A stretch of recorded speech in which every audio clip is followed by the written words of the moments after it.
Bapak Ibu yang terkasih, terima kasih atas kesetiaannya.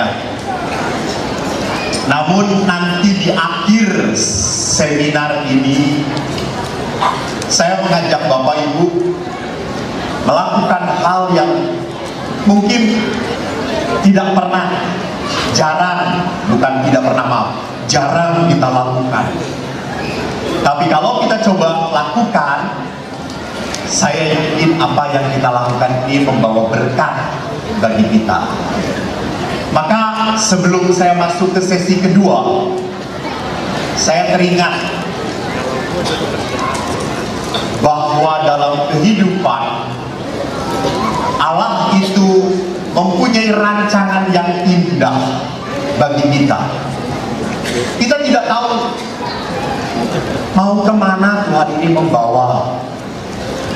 Mungkin pada saat kita penderita, kita sakit, kita selalu menangis. Tuhan, kenapa kok saya harus menghadapi hal yang menyakitkan dalam hidup saya? Ini kok nggak bisa tidak ya?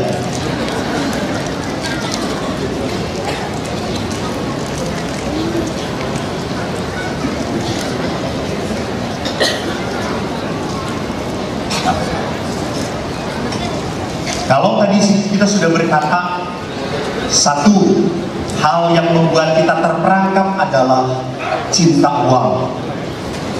Kedua, kemarahan, jengkel, sakit hati yang kita simpan. Sekarang banyak orang sakit badannya karena sakit hatinya. Ada pengalaman-pengalaman pahit yang tidak dibereskan, tidak diolah, disimpan terus, dan kalau ketemu akhirnya jengkel lagi. Saya ingat ada dua pastor tinggal di pasturan sama-sama. Lama-kelamaan tidak akur karena ada perselisihan. Akhirnya dua-duanya tidak ngomong lagi, tidak bicara. Karena tidak bicara, dua-dua pastor ini, lalu pastor kepalanya berkomunikasinya lewat whiteboard. Dia tulis di whiteboard, besok kamu misa pagi.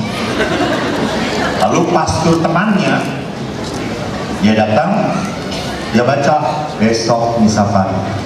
Terus dia tulis, nggak bisa. Pergi dia. Pastor paroki mendengar pintunya ditutup, dia keluar, nggak bisa. Lalu dia tulis lagi, lalu siapa yang misa? Dia pergi lagi. Di pastor yang temannya mendengar itu udah masuk kamar, dia lihat, lalu siapa yang bisa? Dia jawab, nggak tahu. Besoknya pastor paroki ini merasa karena temannya nggak bisa, akhirnya terpaksa dia pagi-pagi misa. 5 menit sebelum misa dia sudah duduk. Rupanya sebelum 5 menit pastor yang tadi juga merasa tidak enak, datanglah mau mimpin misa, ketemu di sakristi, katanya nggak bisa. Kata kamu terserah. Lihat saudara-saudara, bayangkan kalau suami istri sudah tidak bisa berbicara satu sama lain. Di rumah dikasih whiteboard, lalu suami berkata, nanti malam pakai daster merah. Istri gak mau kalah, kamu pakai kolor hijau. Lalu suami kan bingung, dia tanya, mau ngapain? Istri datang, tulis, kita ngerampok bank aja. Begitu menyedihkan kalau orang punya marah, dendam, tidak pernah dibereskan, akhirnya tidak bisa berkomunikasi. Padahal manusia itu hanya bisa mengungkapkan keinginan dan harapan lewat komunikasi. Dan yang kedua, ketiga, kita punya kecemasan, betul, kita punya ketakutan, betul. Tapi jangan pernah lupa, berkat Allah lebih besar daripada ketakutan kita. Amin. Maka ada sebuah lagu yang indah menggambarkan betapa baiknya Tuhan. Yang bisa bernyanyi, kita nyanyi sama-sama.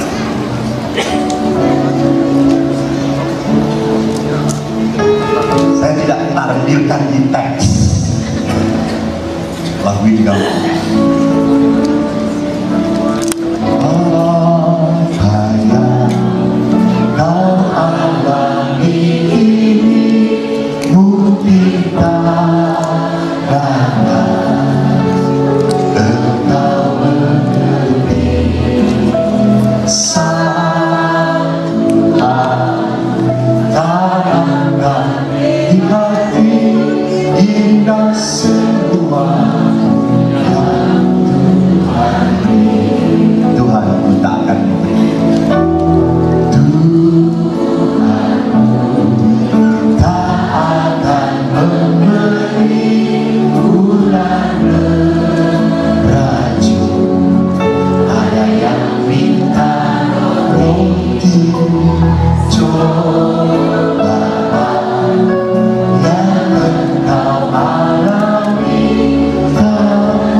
Sama-sama tangan Tuhan. Tangan Tuhan sedang merendah suatu karya yang agung mulia, saatnya kan tiba nanti kau lihat pelangi kasih. Sekali lagi, wanita, katakan apa yang kau alami. Wanita,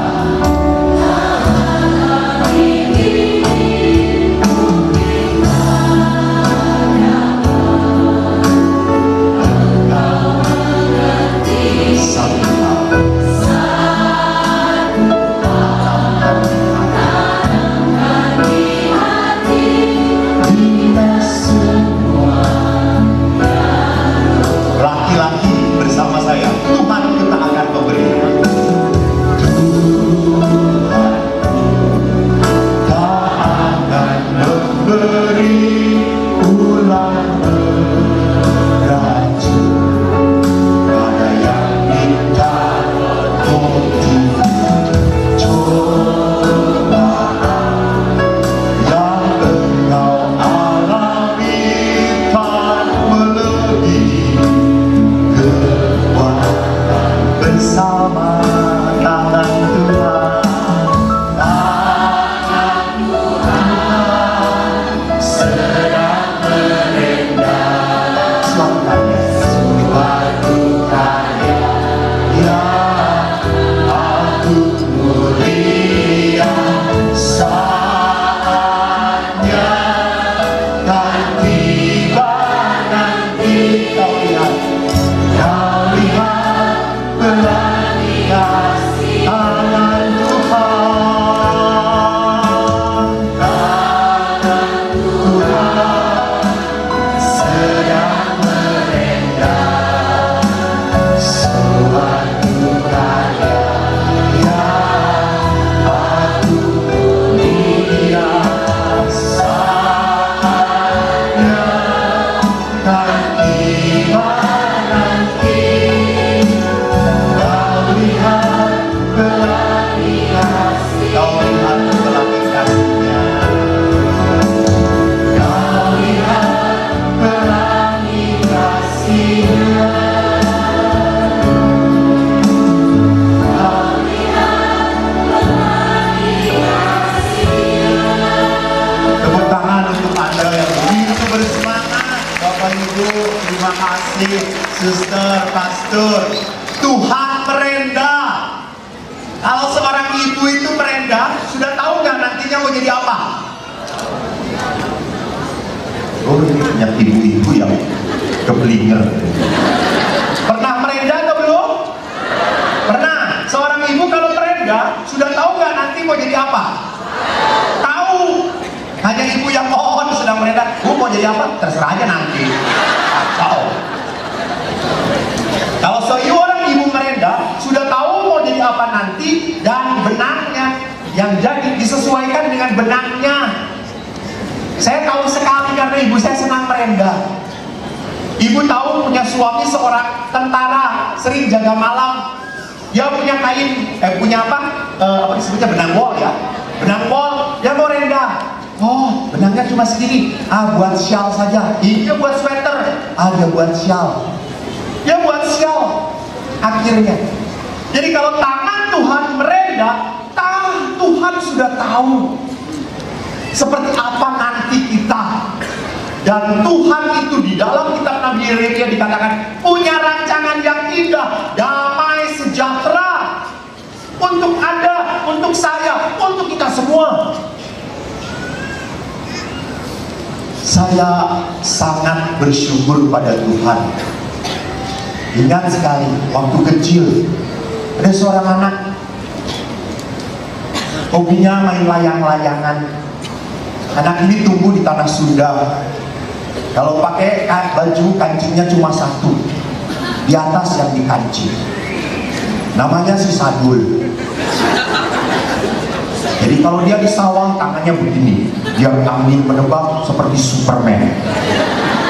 Kamu jadi apa, Sadul? Sadulman. Dan Sadul ini terkenal jorok sekali. Dia sering keluar air, di sini, ingus yang hijau.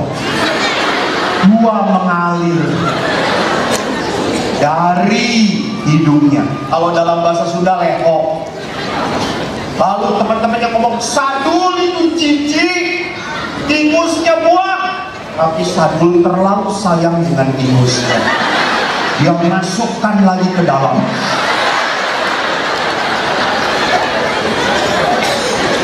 Lama-lama ingusnya tambah hijau, tambah banyak. Lalu Sadul tidak mau membuang, dia lap ke sini. Dan akhirnya ingusnya berleleran ke pipinya. Dia lari-lari dan matahari terik, akhirnya ingusnya kering. Angin menerpa, meletek satu-satu. Semua perempuan jijik dengan Sadul, tidak mau mendekati Sadul. Sadul jijik, Sadul bau.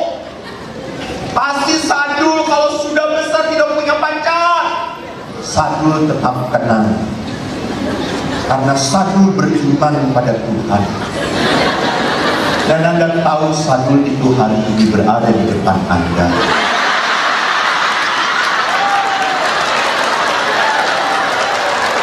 Dan Anda tahu sekarang semua wanita ini potret dengan saya.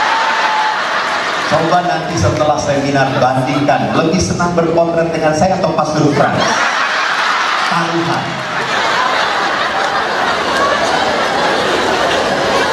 Paling ibu-ibu kerahiman, ayo dengan Pastor Frans yo. Lihat, dulu dijauhi oleh perempuan, sekarang perempuan ingin foto dengan saya. Betapa Tuhan itu punya rancangan yang indah untuk si Sadul, apalagi untuk Anda. Maka Bapak Ibu, jangan terlalu cemas, jangan terlalu takut dengan kehidupan. Percayalah, Tuhan kita baik. Percayalah Tuhan memberikan berkat yang indah. Bapak Ibu kalau kenal dengan Uskup Bandung itu satu angkatan dengan saya, Pak Monsinyur Antonius Subianto Benyamin. Beberapa kenal. Beliau uskup pintar. Saya SD bareng-bareng beliau. SMP bisa, SMA dan kuliah sama-sama. Memang pintar sekali. Beliau itu kalau belajar hebat. Dia itu cuma lihat buku begini. Selesai belajar. Sampai saya pernah lihat bukunya. Sini, saya tanya. Ini. Dan dia jawab dengan pas. Persis titik komanya. Sampai saya ngomong, dan lu kayak mesin fotokopi. Akhirnya saya nyobain gaya belajar dia. Saya belajar. Tanya, dia tanya, emang ada di situ? Saya tidak sepandai Monsinyur. Maka Monsinyur ini selalu IPK-nya besar, 4, Eko pas untuk lulus. Dan akhirnya setelah Imam Bapak Vatikan berkenan mengangkat beliau untuk menjadi uskup, saya berkenan di mata Tuhan untuk menjadi pastor yang mewartakan Allah di Batam ini. Saya dulu kecil iri dengan Monsinyur karena Monsinyur pintar sekali. Sekarang saya tidak perlu iri. Saya tanya Monsinyur pernah ke Israel? Belum kok.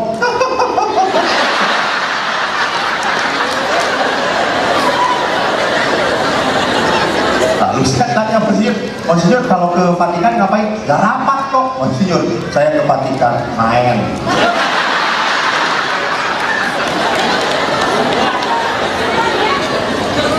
Bapak Ibu lihat, Tuhan itu memberkati kita berbeda. Jelas? Jangan minta sama. Bayangkan kalau Tuhan memberkati kita sama, repot. Satu ingin kecil, semua kecil. Penuh itu.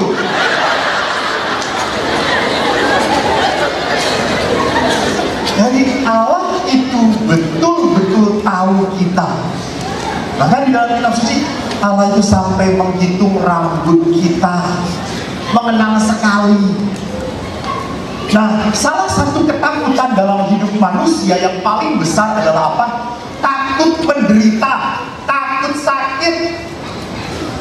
Apalagi ibu-ibu, takut kelihatan tua. Di banyak ibu pergi ke Singapura untuk ditarik wajahnya. Memang setelah ditarik baby face, 2 tahun kemudian nenek lampir lagi.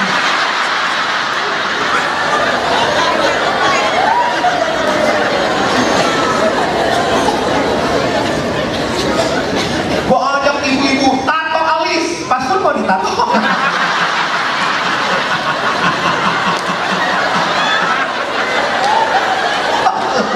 Tato alis, ininya hitam semuanya. Jangan pastor. Kita adalah orang yang menerima kehidupan ya pastor. Menerima apa adanya. Yang penting dicintai suster. Yes.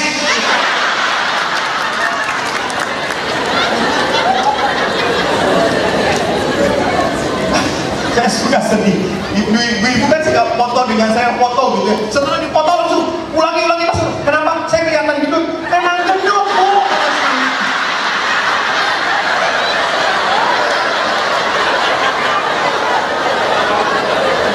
Terus akhirnya saya, Bu supaya nggak gendut, ibu di belakang, fokus di sini dulu.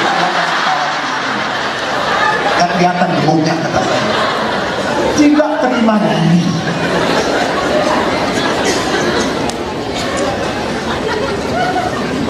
Bapak Ibu yang terkasih, itu penderitaan, itu ketakutan, takut sakit, takut berkorban. Jangan lupa, Allah pun menyelamatkan kita lewat penderitaan. Tolong itu. Jadi kalau Allah menyelamatkan kita lewat penderitaan, penderitaan harus menjadi bagian hidup kita. Harus. Semua keluarga punya penderitaan masing-masing. Punya.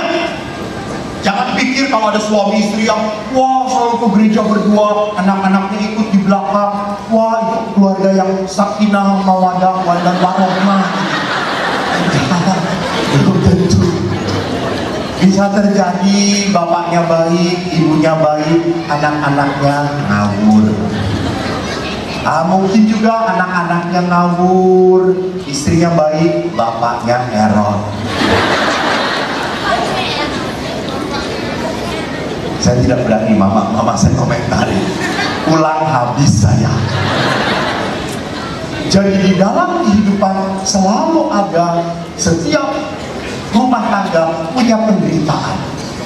Dan mari kita lihat bahwa penderitaan itu adalah bagian hidup kita yang tidak bisa kita hindari. Harus kita terima, harus kita panggil.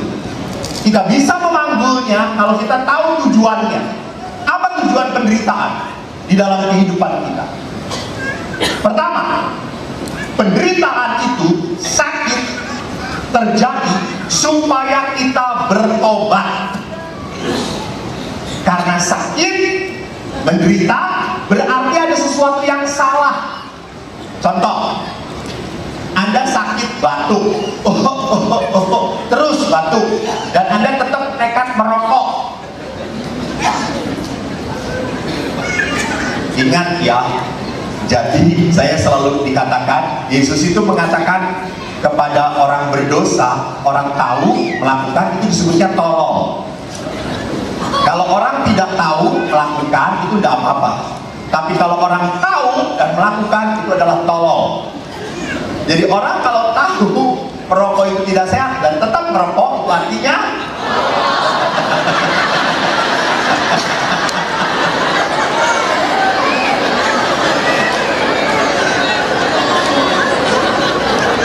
sudah tahu ini sakit, sudah tahu, dan apa akhirnya? Saya kalau sakit berarti saya harus bertobat, mengurangi. Sama ibu-ibu mulai sakit badannya, mulai membengkak, makannya dijaga. Sudah bentuknya tidak beraturan, sancan menggelambir di mana-mana.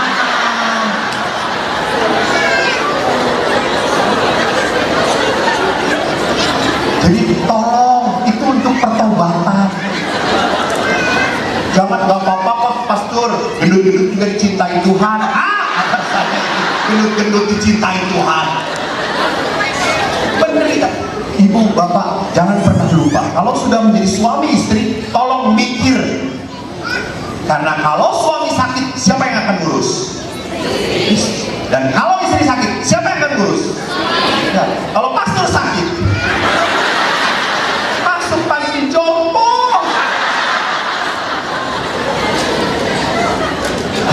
Ada seorang suami begitu sayang pada istrinya. Istrinya itu hobinya ngemil, makan terus sampai gendut sekali. Lalu suaminya lapor pada Romo, saya kasihan dengan istri saya. Kenapa? Dia kegendutan, takut saya banyak penyakit. Tolong dong Romo supaya istri saya bertobat. Ya udah Pak, saya temukan dengan istri Bapak. Saya ketemu dengan istrinya. Ampun, segede pintu. Sampai saya ngomong, Ibu, kenapa Romo? Bukai ya Romo. Seksi ya Romo. Betul Bu, seksi Bu. Kalau Ibu di Batam, saya ngeliatin di Singapura baru saya. Kata saya, Ibu tuh olahraga enggak? Olahraga Romo. Apa olahraganya? Ini. Kalau ini capek, ganti. Kalau dua-duanya sudah, dua-duanya. Aduh Bu, Ibu itu harus jaga diri. Suami Ibu tuh sangat mencintai. Ya gimana pastor, saya tuh udah kebiasaan dari kecil ngemil terus. Saya tuh ingin berhenti, tapi selalu ada yang mau dimakan. Ya. Salah yang membelinya, siapa? Ya saya. Ya. Udah Bu, Ibu ini kan jangan lupa, Ibu sejak kecil mengikuti Yesus toh. Pastor, saya dibaptis sejak kecil pastor. Saya mengikut Yesus yang setia. Nah, kalau pengikut Yesus, maka kita akan selalu mengikuti Yesus. Ibu tahu bagaimana Yesus naik ke surga? Yesus diangkat pastor ke surga. Nah, nanti kita juga diangkat ke surga. Pas Ibu diangkat oleh malaikat, lalu di tengah-tengah malaikat berkata, Ibra, dilepas.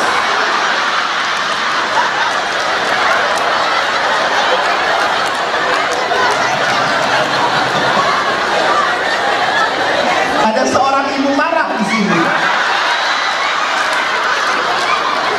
Baru sekali saya khotbah dimarahin oleh ibu.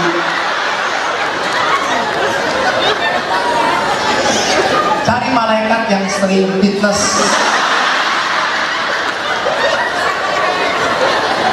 Kebablasan, ini surganya kebablasan.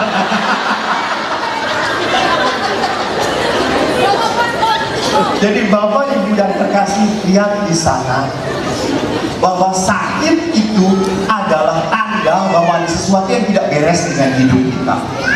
Maka sama, kalau kita juga merasakan beban kehidupan, jengkel, ada sesuatu yang tidak membuat nyaman, berarti there is something wrong with your heart. Ada sesuatu yang gak beres dengan hati kita. Sama, kalau Anda pun merasa Tuhan kok masalah ini terus gak selesai-selesai, berarti harus dibereskan, bukan melarikan diri.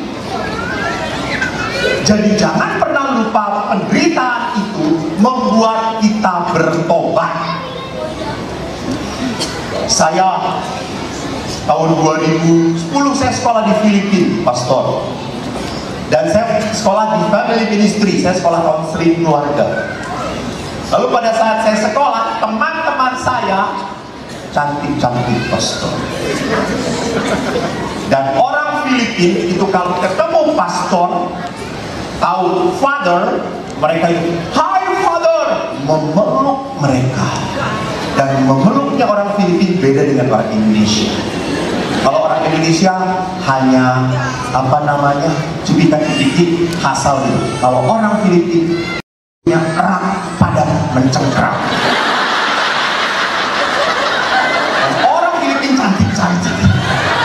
Saya orang Jawa, saya risih, saya nggak enak. Tapi lama-lama mereka berkata, "It's okay father, we are in Christ." Dia memeluk lagi. Lama-lama saya awalnya risih, lama-lama ketakutan. Sehingga saya selalu mencari kesempatan ketemu teman-teman gitu. Hi, how are you? Hi father, how are you? Dan rupanya pimpinan tahu. Akhirnya kuliah saya belum selesai, dipanggil oleh pimpinan, pulang. Saya berkata, belum beres, pulang. Karena Eko ini taat, pulang saya. Dan saya tidak ngomong sebulan dengan pimpinan saya. Dia telah merusak kebahagiaan.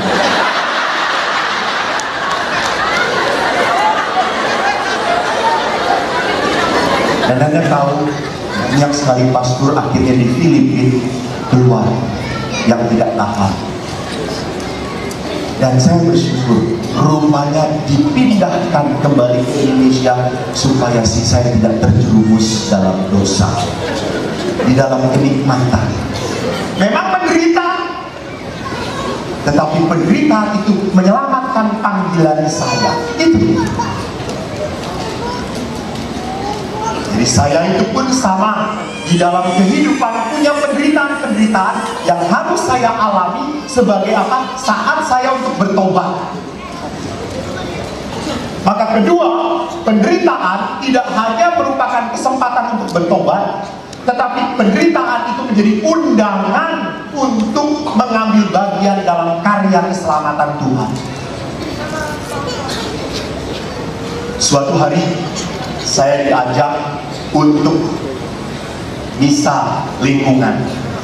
Saat saya misa lingkungan, umat nyambut saya, "Halo Romo, selamat datang Romo, terima kasih." Semua tersenyum. Ada seorang ibu pakai topi, tidak tersenyum sedikit. Dia salam dengan saya, "Romo." "Halo Ibu." Ya. Sudah biarin, saya salam dengan yang lain. Sudah, jangan dihiraukan. Dari 30 yang hadir cuma satu kerikilnya. Saya bisa. Bisa. Ibu itu duduk persis di depan. Kayak Romo Frans begitu.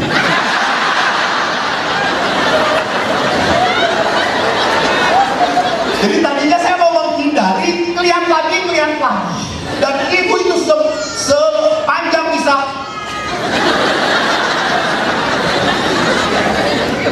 padahal saya bisa, Tuhan bersama dan bersama Roh dan cara. Lalu saya khotbah. Sepanjang khotbah, umat itu tertawa. Bagaimana ibu itu?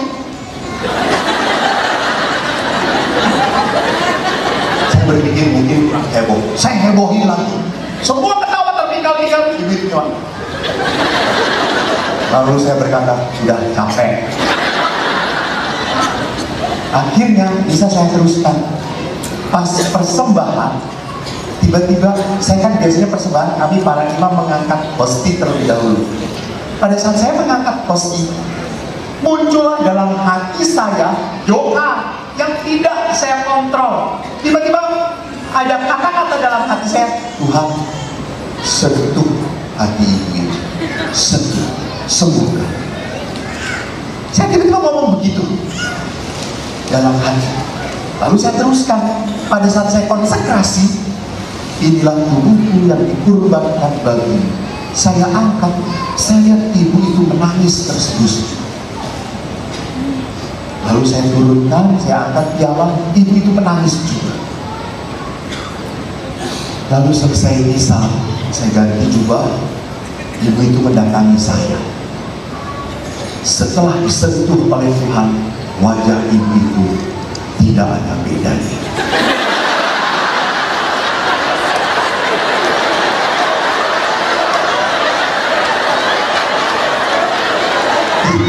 Datang kepada saya, Romo, terima kasih. Lalu saya jawab, ya ibu. Dan ibu berkata, boleh saya bicara? Silahkan. Romo itu selalu penuh sukacita. Di depan duduk bu. Lalu akhirnya ibu ngomong, Pastor, terima kasih. Kenapa bu? Tadi pastor mungkin melihat atau mungkin tidak, waktu konsekrasi tiba-tiba saya menangis pastor. Kenapa bu?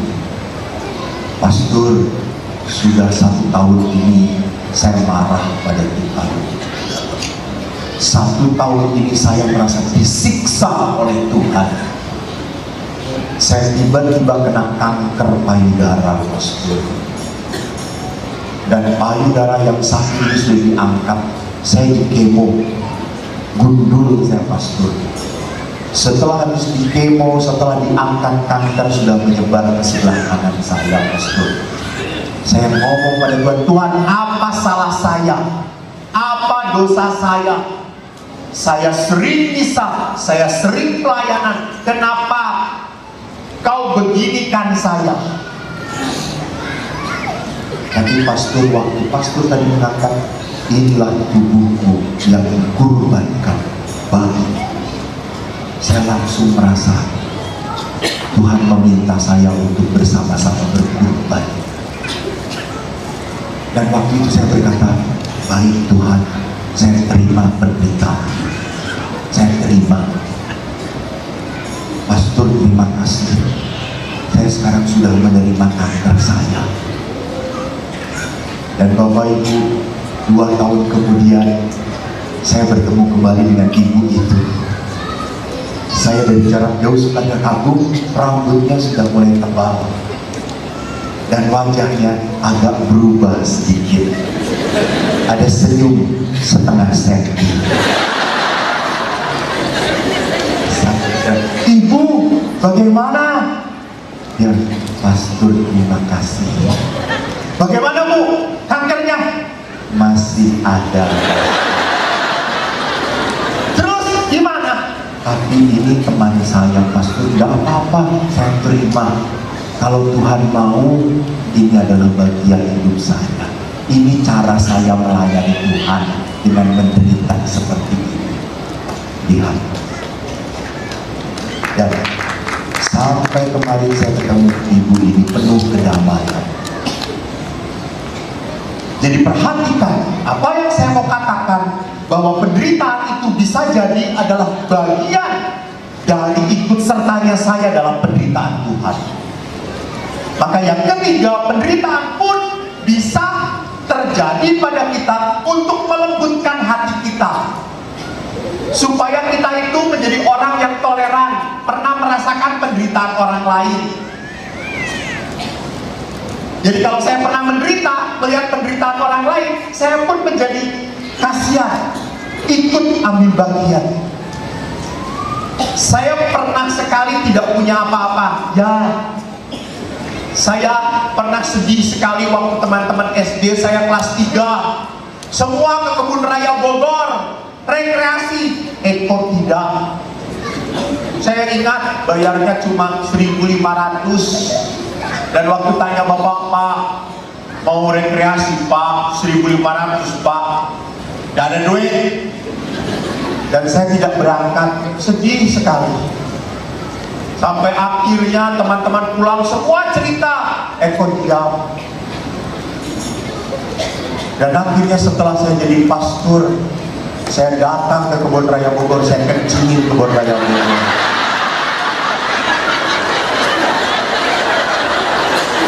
Dulu gua nggak bisa, sekarang gua bisa kencing di sini.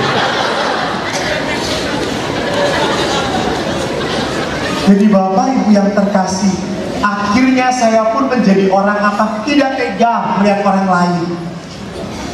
Jadi kalau orang melihat ada orang lain gitu, saya punya berkat, kenapa nggak ngasih? Ambil. Saya kalau ke WC bandara, ada orang yang jaga, mereka tidak mengharapkan apapun. Saya mencoba, saya punya 10.000, ini ambil. Terima kasih ya Pak. Ya. Saya ketarik 50.000, ambil nggak apa-apa. Saya merasa tidak akan pernah miskin dengan membuat dia bahagia. Saya pernah tidak punya apa-apa. Jadi penderitaan itu membuat kita menjadi toleran, menjadi mau berbagi dengan orang yang menderita. Dan penderitaan itu jangan kita lihat sebagai sesuatu yang menyakitkan melulu.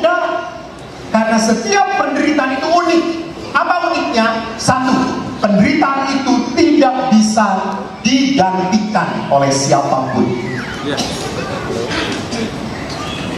Jadi penderitaan itu memang cara Allah membentuk kita. Cara Allah membentuk kita lewat penderitaan. Walaupun kita ingin udah saya saja, kalau bisa yang menderita, jangan kamu. Jangan, harus dia. Karena penderitaan itu memang untuk dia.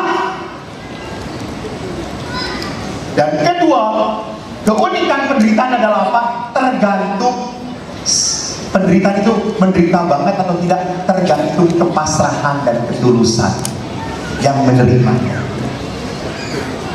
Lihat, kanker yang tadi dilihat oleh orang ibu itu, awalnya marah, jengkel, lama-lama setelah menerima, dia lebih pasrah. Dia lebih enjoy dengan kankernya, dengan penderitaannya. Dia mengatakan, oke, saya terima.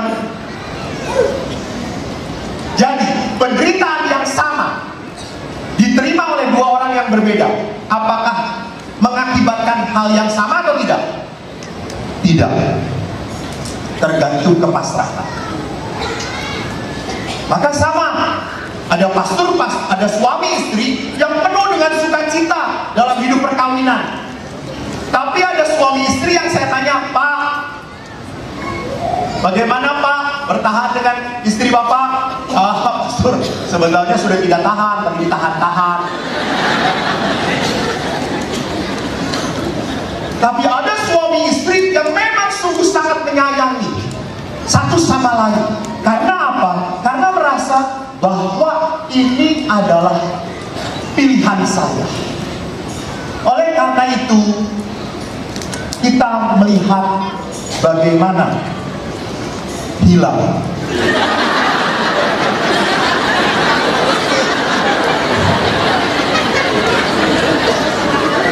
Ada yang iseng.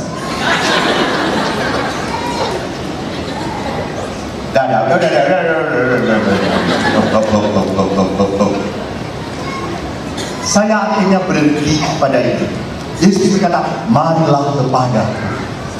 Kamu semua yang letih lesu, berbeban berat, aku akan berikan apa? Beban lagi pada kamu. Allah akan memberikan kelegaan. Jadi Tuhan itu bukan memberikan beban, memberikan kelegaan pada kita. Maka kalau Allah memberikan kelegaan, kenapa? Karena Allah adalah kasih. Maka barang siapa tidak berada di dalam kasih, dia tidak berada di dalam Allah. Di dalam Allah hanya ada kasih. Dan orang hanya bisa mengasihi kalau orang itu mengenal Allah. Karena Allah itu kasih, tadi dikatakan di situ. Yesus berkata, perintah utama dan pertama dalam Taurat adalah kasihi Tuhan Allah dengan segenap hatimu, dengan segenap jiwamu, dengan segenap akal budi. Bahkan dikatakan oleh penginjil Yohanes, semua orang akan tahu bahwa kamu adalah muridku kalau kamu saling mengasihi. Ya, saling mengasihi. Dan kasih yang ditawarkan oleh Yesus bukan kasih yang senang terus, ketawa terus. Nah, kasih yang ditawarkan Yesus adalah kasih yang seperti ini, saudara-saudara.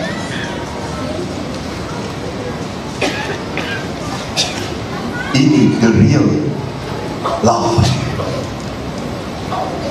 Maka Ibu Teresa berkata apa?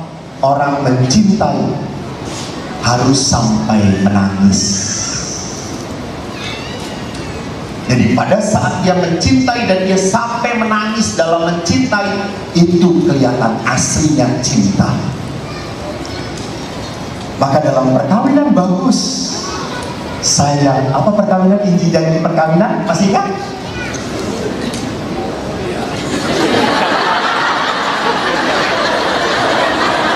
Gak apa-apa, karena Anda kawin cuma sekali jadi lupa. Saya ingatkan, saya berkali-kali mendengarkan. Kata-katanya seperti ini, saya berjanji untuk mengabdikan diri. Saya ulangi dari depan, Konstantius Eko Wahyu Joko Santoso, berjanji untuk mengabdikan diri kepadamu, Juminten, dalam untung dan malam, di waktu sehat dan sakit, di waktu kau langsing dan langsing.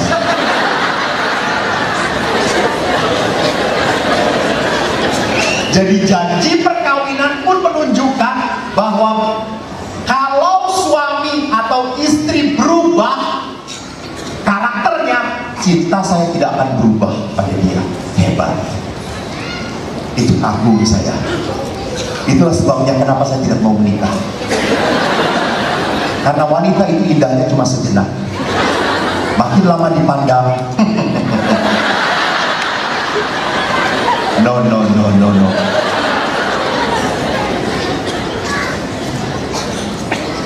Saya pernah memberkati perkawinan, lalu suaminya saya tanya, Pak, gimana ibu? Baik, Pastor. Apa artinya baik? Ya baik, Pastor, waktu pacaran segini, waktu setelah pacaran segini, Pastor. Membesar ya. Tapi mencintai, ya saya tetap mencintai. Itu. Jadi cinta tidak akan pernah berubah walaupun kau berubah.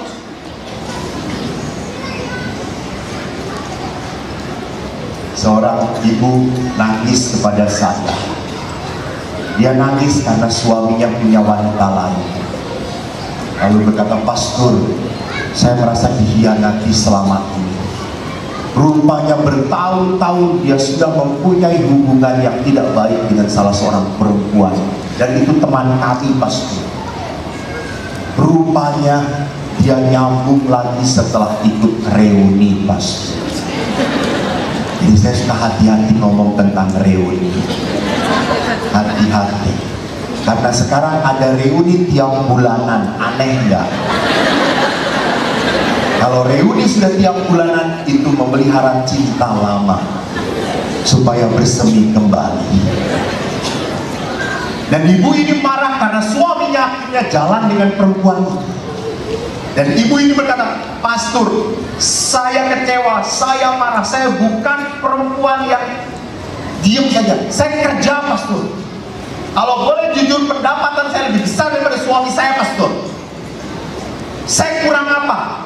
Saya di kantor pun banyak digoda oleh laki-laki, Pastor. Tapi saya tangguh, Pastor. Saya setia, Pastor. Tapi saya melihat suami saya seperti ini, saya tidak tahan, Pastor.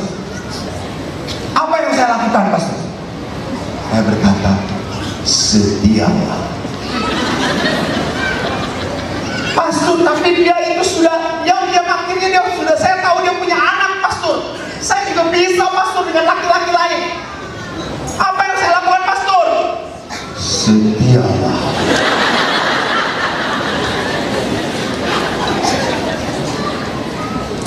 Bapak Ibu yang terkasih, jangan pernah lupa kalau Anda merasa dikhianati oleh satu orang, Yesus pernah dikhianati oleh 12 orang murid.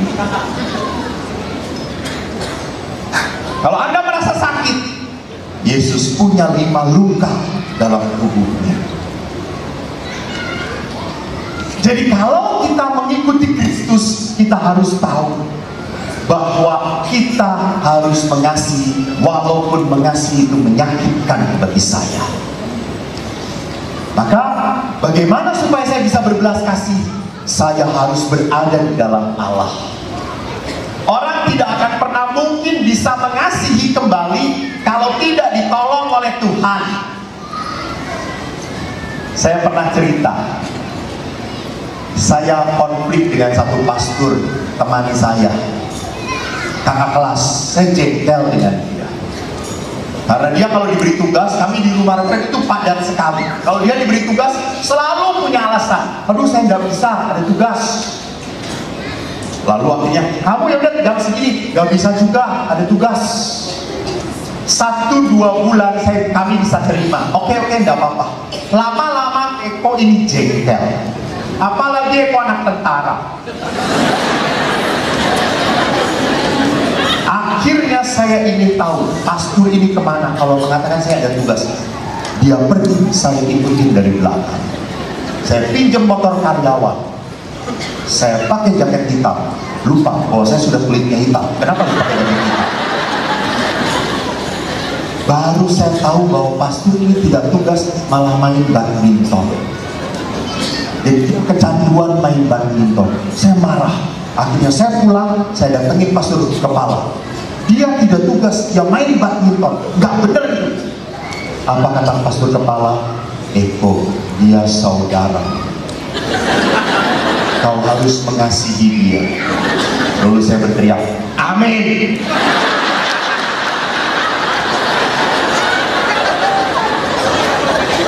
Mulut saya amin, hati saya asu. Saya jengkel, saya nggak terima.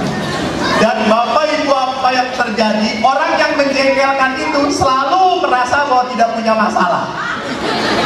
Jadi setiap pagi kalau ketemu, dia selalu berkata, halo Eko, apaan sih? Saya tidak mau menyapa dia. Dia tenang menyapa. Bahkan di meja makan, dia di pinggir saya. Maka pada saat di meja makan, saya putar. Saya nggak pernah mau ngobrol dengan dia. Saya biarkan. Dan setiap saat kalau di ruang makan ada dia, saya menghindar. Di ruang rekreasi, dia nonton, saya ikut dengan anak-anak retret. Saya mencoba tidak ketemu dia, karena makin jengkel, makin marah. Tapi malam hari kita tidak bisa menghindar, karena kami malam berdoa bersama. Dan berdoa bersama itu melingkar, dia ada di depan saya. Jadi setiap doa jengkel, apalagi doanya ditutup dengan doa Bapak kami. Di dalam kata-kata Bapak kami ada kata-kata yang tidak saya suka. Ampunilah kesalahan kami seperti saya pun tidak mau mengampuni dia.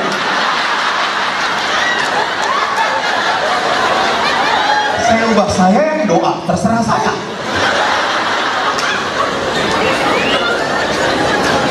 Saudaraku, kejengkelan tidak akan pernah hilang kalau kita tidak bereskan.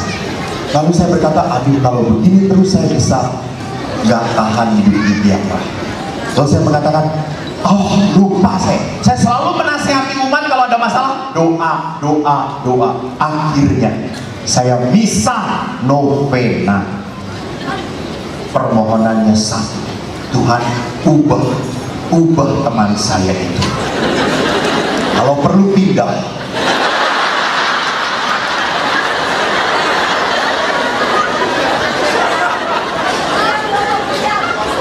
Dan hari ke-9, apa yang terjadi saudara-saudaraku?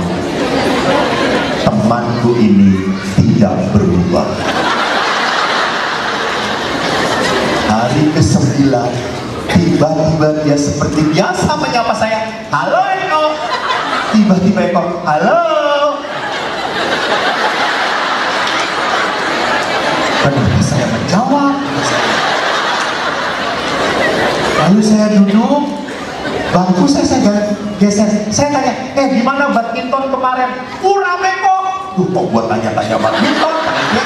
Begitu ya. Pas mau buat kopi, saya tuh hobinya buat kopi hitam. Lalu saya buat kopi, saya tahu dia sukanya 3-in-1. Saya lihat dia belum buat kopi. Lalu saya baca, Romo, belum buat kopi ya? Belum kok, saya buatkan. Makasih ya kok. Ya. Romo Fran, saya tanya.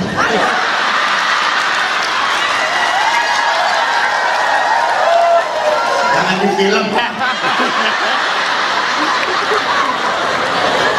Apakah Tuhan mendengarkan doa saya? Mendengarkan? Apakah Romo mendengarkan cerita saya?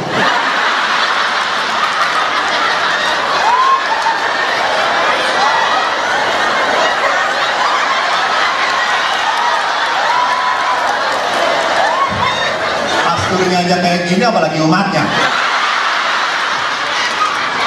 Capek saya cerita panjang-panjang, gak ngerti. Romo Fran, wah saya kan Tuhan, ubah, kalau perlu pindah. Mendengarkan doa saya?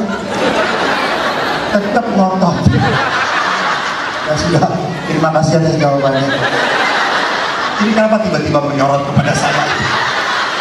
Tolong matikan, saya gak kuat disorot. Kelihatan dosa saya.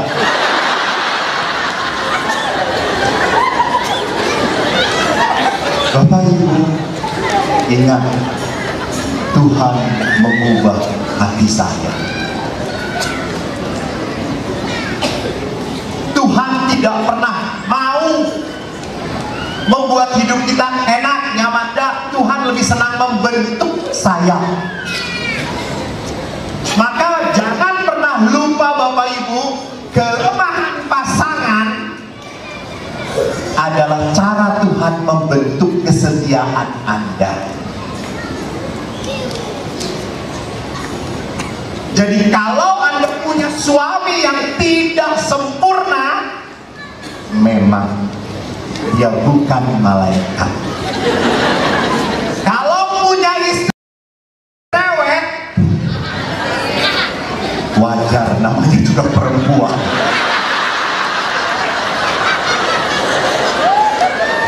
Perempuan akan berhenti berbicara kalau dipanggil Tuhan.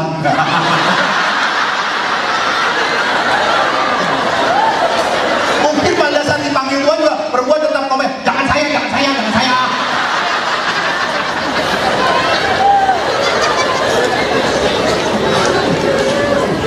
Jadi Bapak Ibu yang terkasih, saya tidak bisa mengampuni kalau saya tidak berada di dalam Tuhan. Ini pun terjadi dengan hidup saya. Waktu saya merenungkan, saya tidak punya hubungan yang baik dengan ayah. Betul. Karena waktu setelah jadi pastor, Romo, saya ingin di kamar saya ada foto antara saya dengan ayah. Saya cari di album. Saya lihat adik saya nomor 2 sedang dipangku oleh ayah saya, digendong. Baliknya lagi, adik nomor 3 sedang diberi dot oleh ayah saya. Baliknya lagi, adik nomor 4 sedang bermain dengan ayah. Terakhir, saya sedang digendong oleh tukang beca. Sampai saya tanya, Bu, ayah saya yang mana? Yang ini apa yang ini? Ya yang itu.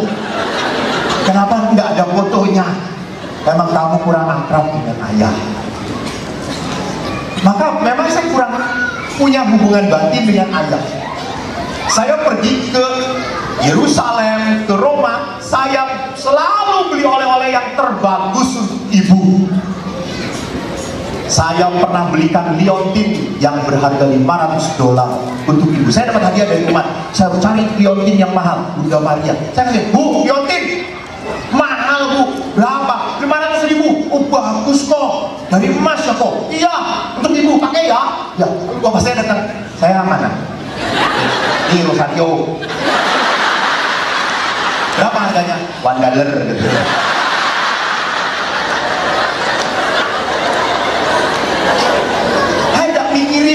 Mikirin apa yang menyenangkannya. Dan sampai akhirnya saya mengolah di Filipina. Saya mengolah waktu saya kursus. Dan waktu saya suruh membayangkan bagaimana kalau ayah saya meninggal, saya tidak menangis setetes air mataku. Saya tidak bersedih. Bahkan dalam doa, saya tiba-tiba berkata, ya ayah, selamat jalan. Sudah. Tapi waktu membayangkan ibu, saya menangis. Karena saya sangat sayang dengan ibu saya. Akhirnya dosen saya berkata, kamu harus berdamai dengan ayahmu.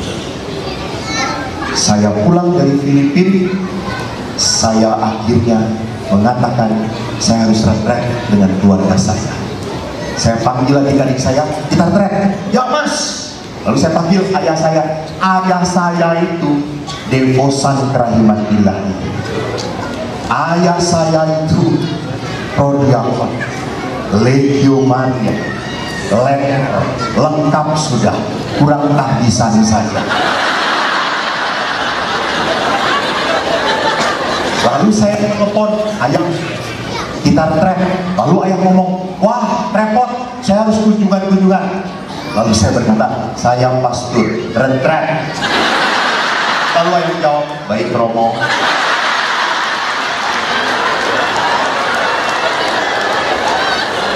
Lalu kami retret sekeluarga, ayah, ibu, adik-adik saya.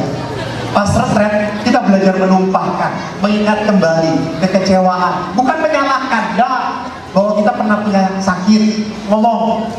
Tiba-tiba ayah adik saya perempuan ngomong, ayah itu memang dari dulu terlalu keras pada kakak.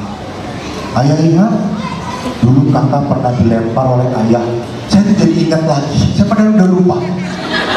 Saya pernah dilempar oleh ayah pakai sepatu boot tentara dalam jarak 1,5 meter. Dilempar percis kena bibir saya pecah, gigi saya patah, dan kabur dari rumah dan tidak dicari ayah. Bukan sedih, malah ketawain.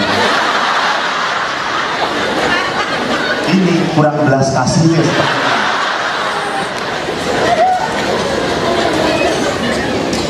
Dan waktu pulang sore, saya pulang ke rumah, saya masih ingat wajah ayah saya.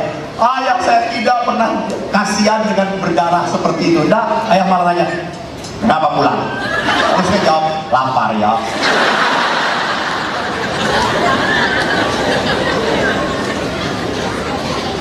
Akhirnya saya masih teringat kembali apa peristiwa belakangnya setelah retret itu.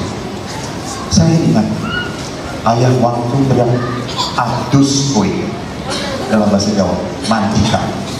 Dan saya mandi. Dan saya tahu kalau ayah marah itu bersambung, bab 1, bab 2, bab 3. Jadi saya mandi, saya kaget di kamar mandi sudah ada air hangat. Wah, lalu sudah ada baju saya tempelin. Ini pasti ayah yang melakukan. Saya mandi, tapi saya berpikir setelah mandi pasti dipukulin. Kata saya, Eko kuat. Saya mandi. Setelah mandi, saya keluar kamar mandi. Kamar kami dan rumah kami nggak besar, langsung ruang makan. Saya duduk, ayah sudah begini. Belum duduk, saya duduk diam. Lalu saya berkata, ini saatnya. Rupanya ayah ke belakang ambil sup, makan. Lalu saya makan pelan-pelan. Ayah masih di depan.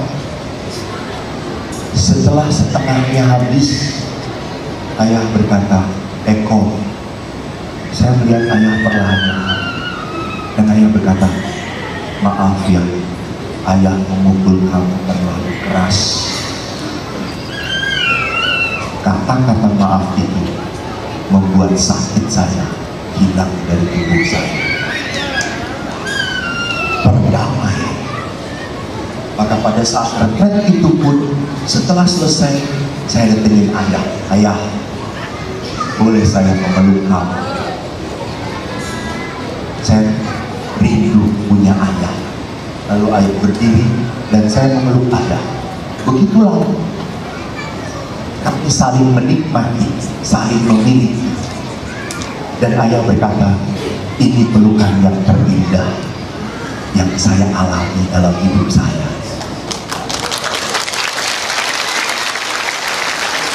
Anda tahu, setelah itu ayah sangat dekat sekali dengan saya. Kami sering ngobrol berdua.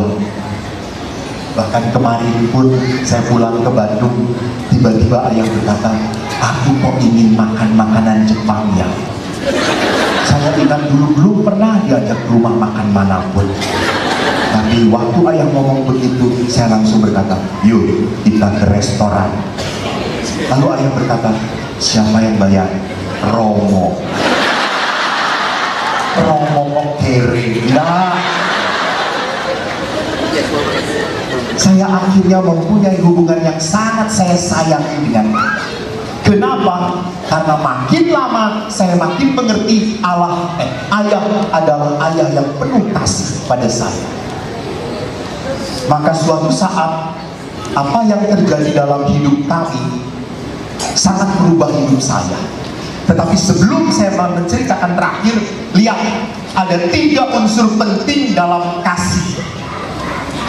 Jadi kasih itu harus spontan, gak perlu mikir. Lihat ada sesuatu yang tidak beres, lakukan. Jangan, itu bukan tugas saya, itu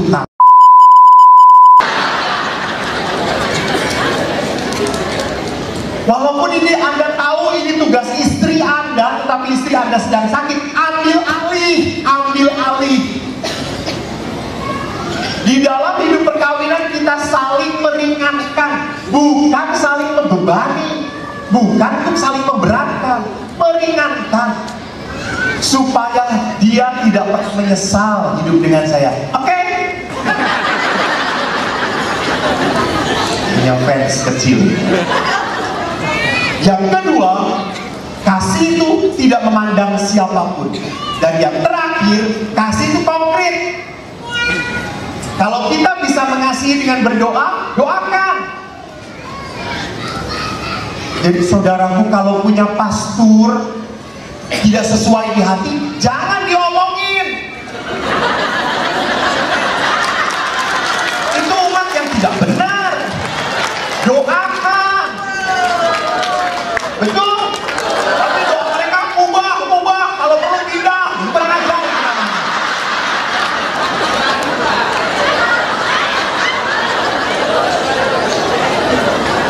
Doakan. Seorang imam hanya bisa bertahan kalau didoakan oleh umat. Jadi imam pun lemah, butuh didoakan. Sama kalau imam pun sama, khotbahnya tidak menarik, didoakan. Jangan doakan Tuhan, jamah dia, jamah dia, jamah dia. Sama, saya juga mengatakan kepada suami istri, Pak, kalau suami istri mulai cerewet, sebelum Bapak marah, berdoa dulu, salam Maria 3 kali. Setelah doa salam Maria 3 kali, baru Anda boleh marah. Supaya apa? Kalau saya bisa memberikan cinta yang konkret dengan doa, doa. Kalau kita bisa memberikan cinta dengan layani, layani. Karena cinta itu adalah pemberian yang spontan, tulus, apa adanya. Maka ini semua menghantar saya pada sebuah kenangan indah. Waktu ibu saya terakhir. Ibu saya adalah seorang perawat bidan. Waktu setelah ibu pensiun, ibu kena serangan stroke dan ibu tidak bisa apa-apa, berbaring. Dan Bapak Ibu, apa yang terjadi dengan ayah? Ayah total melayani ibu. Ayah berhenti dari setiap kegiatan apapun di gereja untuk melayani ibu. Ayah pagi sudah menggendong ibu ke kamar mandi, dimandikan, lalu berjemur berjemur, setelah diberi pakaian berjemur, ayah membuat makanan untuk ibu karena ibu komplikasi, segalanya tinggi. Dan akhirnya setelah ibu berjemur, ibu didiamkan ngobrol dengan ayah. Sampai suatu hari saya pernah tanya kepada ibuku, kalau ibu nanti masuk surga, nanti menikah di surga itu boleh menikah lagi, ibu cari siapa bu di surga? Cari yang lebih baik ya bu ya, supaya memperbaiki keturunan. Dan ibu dengan tenang berkata apa? Orang, aku boleh bapakmu kiape. Saya cari ayahmu tuh baik. Sampai akhirnya Bapak Ibu terkasih, ibu saya menderita 10 tahun.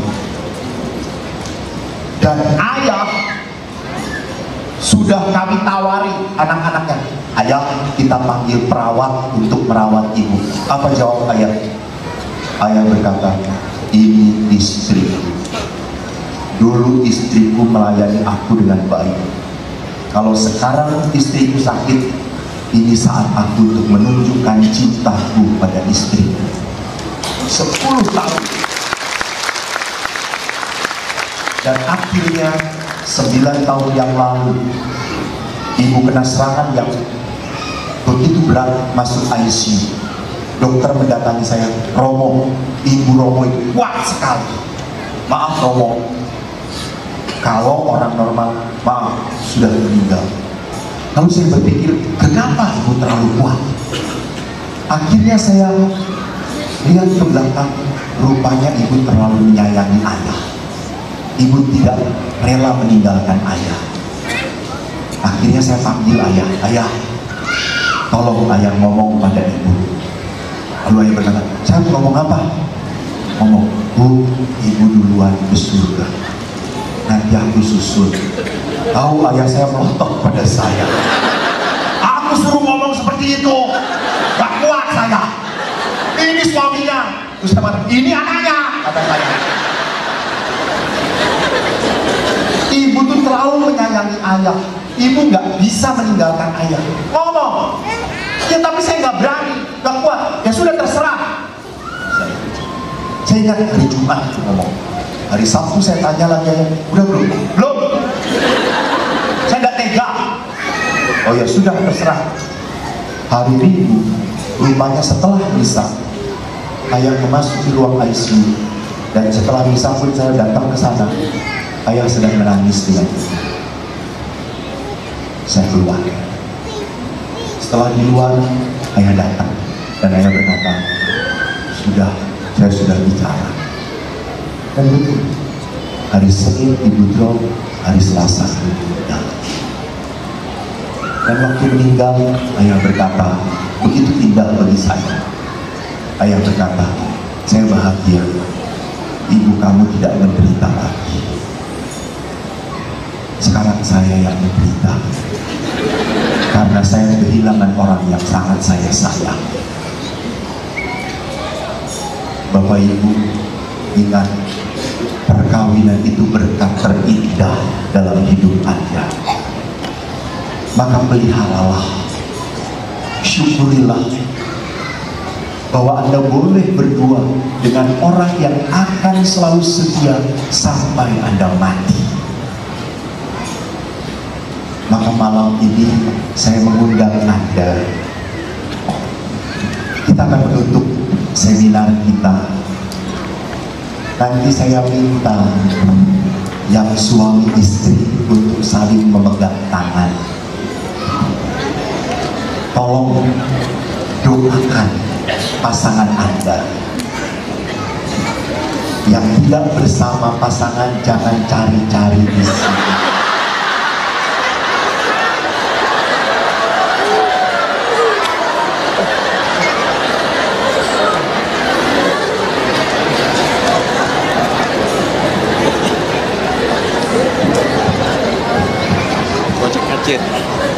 Pada saat Anda memegang tangan istri Anda, inilah tangan yang akan selalu mendampingi Anda untuk sampai surga. Berterima kasihlah Tuhan telah menyatukan Anda dengan pasangan Anda. Kalau Anda tidak membawa pasangan Anda sedang ada di box atau dimanapun berada, bayangkanlah. Berterima kasihlah. Walaupun dia tidak sesuai dengan apa yang kamu harapkan, bersyukurlah. Kau dipersatukan oleh Tuhan. Ingat, Tuhan yang menyatukan Anda. Dan kalau pasangan Anda pun sudah meninggal, doakanlah. Mari kita berdiri bersama-sama.